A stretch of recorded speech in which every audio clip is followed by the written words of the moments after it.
5 गोलियां, 1 लाश, 8 साल, 10 लाख रुपए का इनाम भी। लेकिन आज तक पता नहीं चला कि कातिल कौन है। यह बिहार के हाई प्रोफाइल हत्याकांडों में से ही एक केस है। पुलिस से लेकर सीबीआई भी आज तक मुखिया जी के कातिल को नहीं ढूंढ पाई है। ये मुखिया जी कोई और नहीं बल्कि बिहार की जातिगत लड़ाइयों के सबसे अहम किरदार ब्रह्मेश्वर सिंह उर्फ परमेश्वर हैं। एक वक्त जातीय संघर्ष की आग में सुलगते बिहार के सवर्णों के सबसे बड़े हथियारबंद संगठन रणवीर सेना के मालिक परमेश्वर मुखिया की हत्या को आज 8 साल हो गए हैं। भोजपुर जिले के खोपीरा गांव के रहने वाले मुखिया ऊंची जाति के ऐसे व्यक्ति थे जिन्हें बड़े पैमाने पर निजी सेना का गठन करने वाले के रूप में जाना जाता है।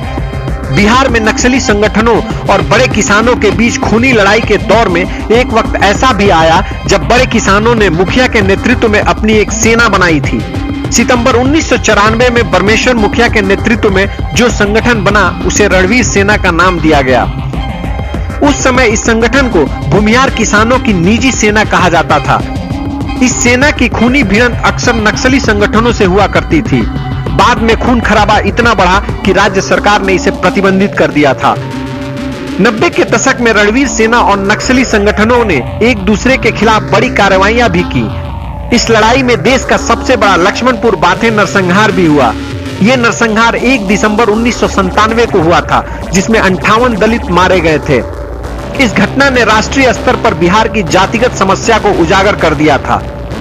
इस घटना में भी परमेश्वर मुखिया को मुख्य अभियुक्त माना गया था। पुलिस की जांच में पता चला कि यह नरसंहार 37 ऊंची जातियों की हत्या से जुड़ा है। दरअसल कुछ समय पहले बाड़ा नरसंहार हुआ था।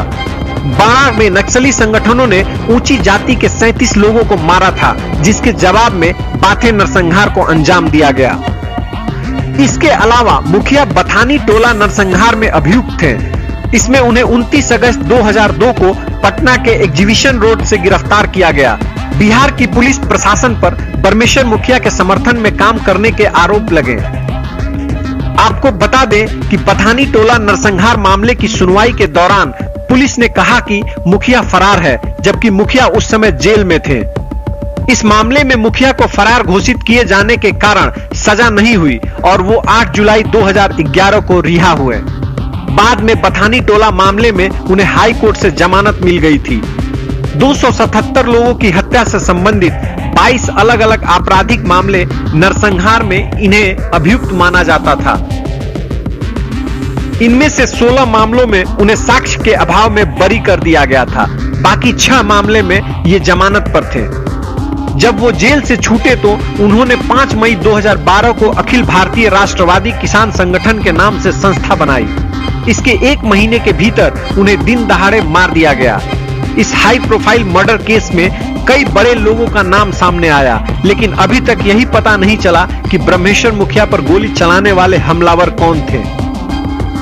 बीबीसी को दिए इंटरव्यू में ब्रह्मेश्वर मुखिया ने कहा था कि किसानों पर हो रहे अत्याचार की लगातार अनदेखी हो रही है।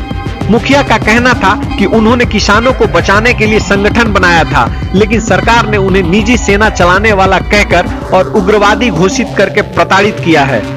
उनके अनुसार किसानों को नक्सली संगठनों के हथियारों का सामना करना पड़ रहा था।